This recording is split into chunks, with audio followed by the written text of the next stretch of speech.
यहाँ पे ये पॉइंट्स दिए गए हैं और बताया जा रहा है कि ये वर्टिसेस हैं किसके, पैरेललोग्राम के।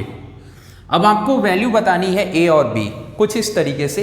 एक पैरेललोग्राम है ए बी सी डी और इसमें ए बी सी डी दिया हुआ है, लेकिन इसमें कुछ वेरिएबल्स पुट किए गए हैं, उनकी वैल्यू बतानी है। ओके, तो ये क्वेश्चन देखिए है आसान अगर आप इसको समझ जाते हैं, क्योंकि इस क्वेश्चन में चारों वर्टेक्स दिए हुए हैं। तो ओ ये होता है हमारा मिड पॉइंट। ये कैसे पता चला कि मिड पॉइंट होता है? तो पैरेललोग्राम के जो डायगोनल्स होते हैं, डायगोनल्स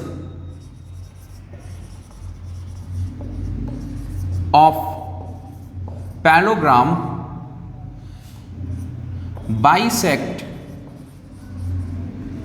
ईच अदर। ओके, इतना समझ में आया? अगर डायगोनल्स एक दूसरे को बाइसेक्ट कर रहे हैं तो ये जो O पॉइंट होगा ये AC का भी O पॉइंट मिड पॉइंट होगा और BD का भी O पॉइंट मिड पॉइंट होगा, है ना? सो O is the mid point किसका किसका?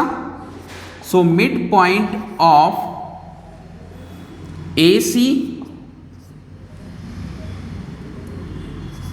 as well as BD। और अगर होगा तो मिड पॉइंट का फॉर्मूला हम लगा लेते हैं।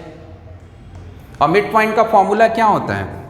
सो मिड पॉइंट का फॉर्मूला अगर x और y हमारा मिड पॉइंट हो, एज्यूम कर लें, तो x होता है x1 प्लस x2 अपॉन 2 और y होता है y1 प्लस y2 अपॉन 2।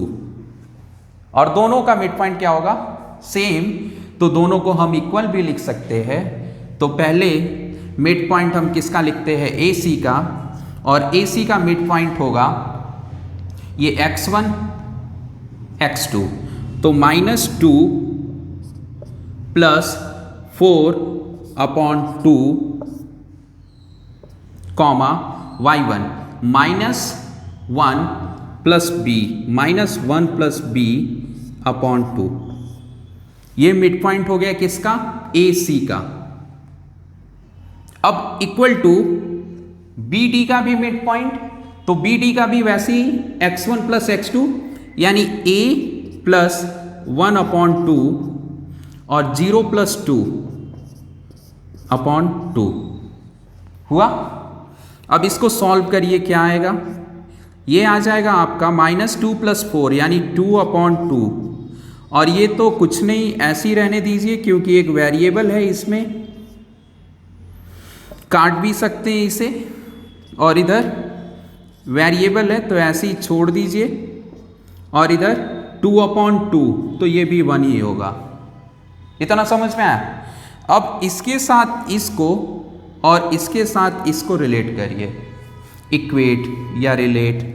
तो 1 equal to A plus 1 upon 2 equal to 1, 2 इधर गया तो A plus 1 equal to 2। So A equal to क्या हो जाएगा? 1 उधर जाएगा तो 2 माइनस 1 यानी 1। तो A की वैल्यू क्या हो गई? 1। A इक्वल टू क्या आ गया? 1, यानी ये हो गया 1। A हो गया अपना 1। अब इसी तरीके से इसको हम रिलेट करेंगे, इसको, इस पार्ट को, y पार्ट को। So -1 plus b upon 2 equal to 1। So 2 × 2 तो -1 प्लस b इक्वल टू 2। ये उधर गया तो b इक्वल टू 2 प्लस 1 यानी b equal to 3। So b की वैल्यू 3 और a की वैल्यू 1। समझ में आया? तो ऐसे क्वेश्चंस जब भी आते हैं तो आपको पैरेललोग्राम की प्रॉपर्टी आपको पता होनी चाहिए, जिससे आप इसे सॉल्व कर पाए आसानी से। नोट करिए।